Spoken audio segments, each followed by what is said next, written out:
Much of Sublette County is BLM land, Bureau of Land Management land, our public trust, your land and mine. You can camp anywhere on BLM land because it belongs to you, the public.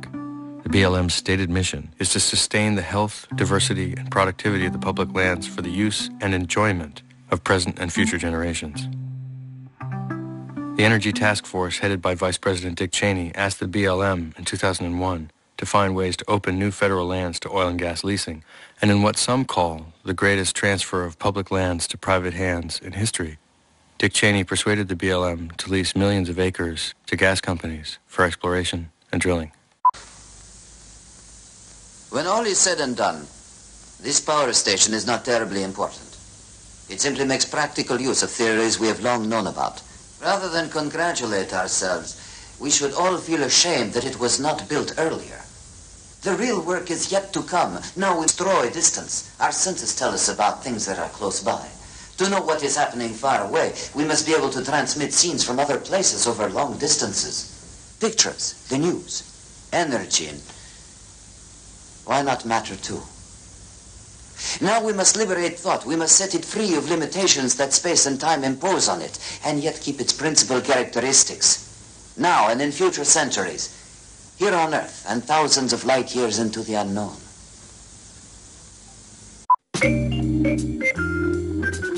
The derrick tower that you see is the drill rig. The drill rig moves in for 3 to 4 weeks, drilling a hole that's anywhere between 11 and 8,000 feet down to the shale formation. Each well completion, that is, the initial drilling phase plus the first frac job, requires 1,150 truck trips. The breakdown goes like this: drilling rig mobilization and drill pad and road construction, 10 to 45 truckloads. Drilling rig, 30 truckloads. Drilling fluid and materials, 25 to 50 truckloads. Drilling equipment, casing, drill pipe, etc., 25 to 50 truckloads. Completion rig, mobilization, and demobilization, about 15 truckloads. Completion fluid and materials, 10 to 20 truckloads. Completion equipment, 5 truckloads. Hydraulic fracture equipment, pump trucks, and tanks equals 150 to 200 truckloads. And here's the big one: hydraulic fracture water. For each well, 400 to 600 tanker trucks. 400 to 600 tanker trucks. Hydraulic fracture sand, 20 to 25 trucks. Flow back water removal, 200 to 300 truckloads. Which means that all the water that goes down, only about half of it comes back up.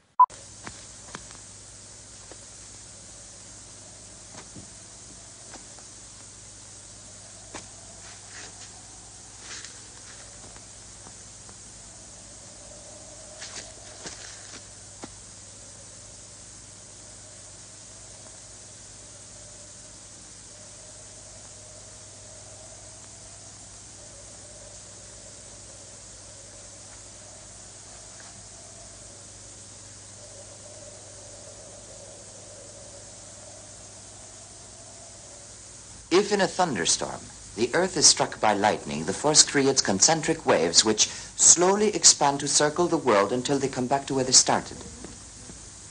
This proves to us that the Earth's crust is a conductor of electrical energy.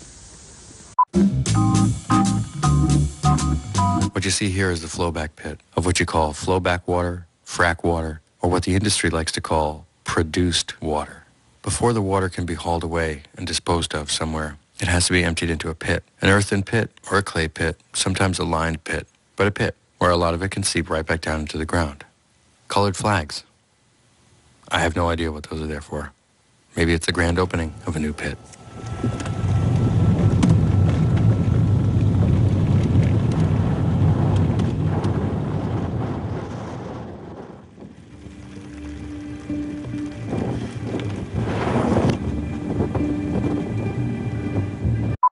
Tell me the truth, Tesla. Does anybody really understand what this is about? I certainly hope so, Commodore. I ought to. After all these years. Well, let's see. Energy. According to you, energy is the big problem of the future. A life and death problem. And what we're using now, the sources of energy are not inexhaustible. And they are poisoning our planet. I hadn't noticed that. Believe me, you will. Perhaps we can survive the poison, but there will come a day when these sources of energy will dry up. And then what? The whole shebang's going to run down like a clock? Not with my project. I can give the world all the power it can use. Clean power. I mentioned the problem of water removal. 200 to 300 trucks per well. That's a lot of water to clean. To get around this problem, the industry employs evaporation sprayers. In the flowback pits, the water is sprayed into the air in the sunlight so that it evaporates faster.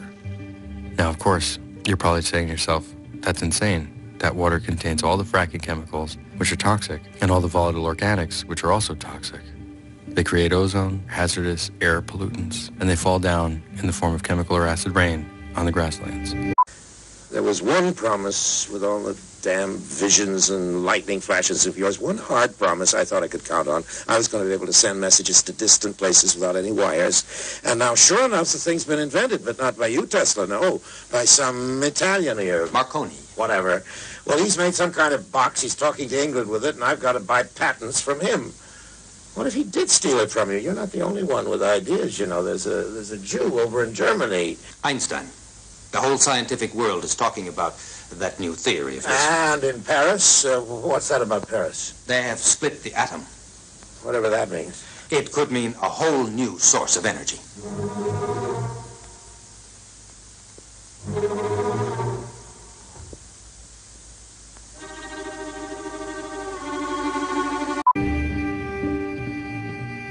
Each well site is equipped with a mini refinery and storage unit. What you see here is what's called a separator.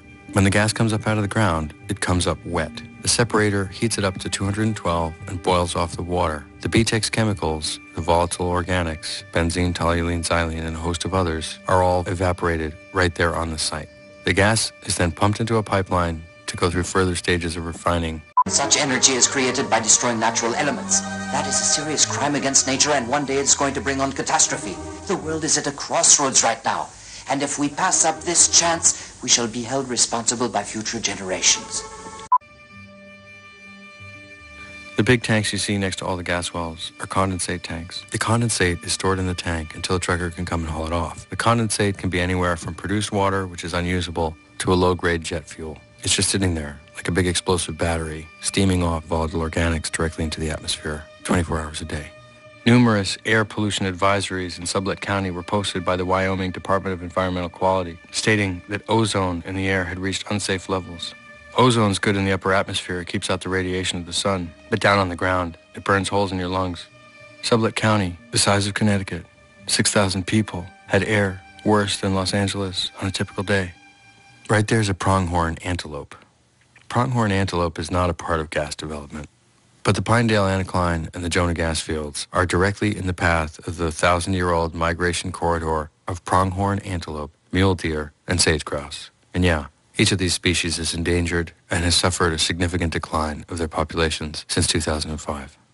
Commodore, we send energy, all energy, to the outer shell of the Earth, the ionosphere. Energy from the sea, the wind, energy from the sun. We no longer need to burn or destroy anything. We simply take what already exists and put it to our use in unlimited quantities.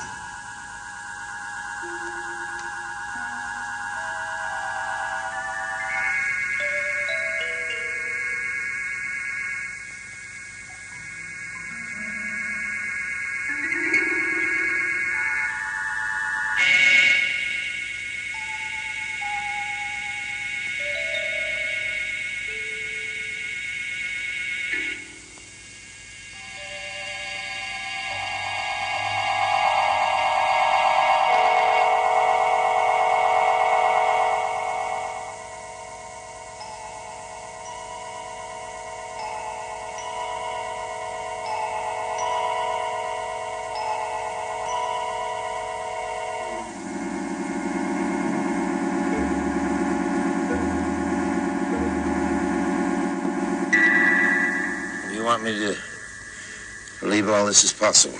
But I have proved it already. Everything is in that file. All we have to do is apply it. After a while, the gas rig just seemed like a car, made in 1890. A car without a windshield, without safety bolts to hold the seats in, without an airbag, without seat belts, without crash test ratings. Something fundamentally unsafe. If you think about a car made today, there are probably thousands and thousands of safety features.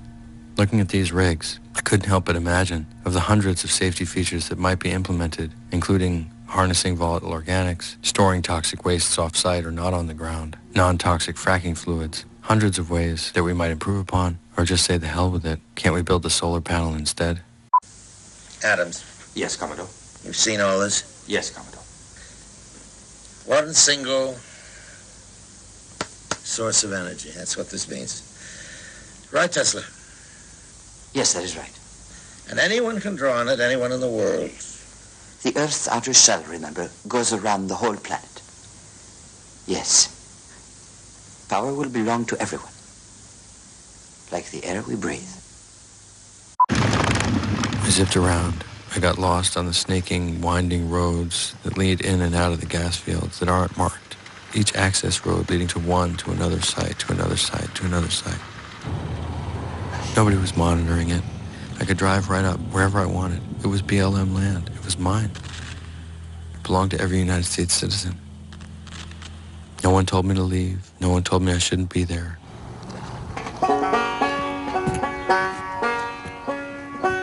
And apparently, there were no restrictions on banjo playing either.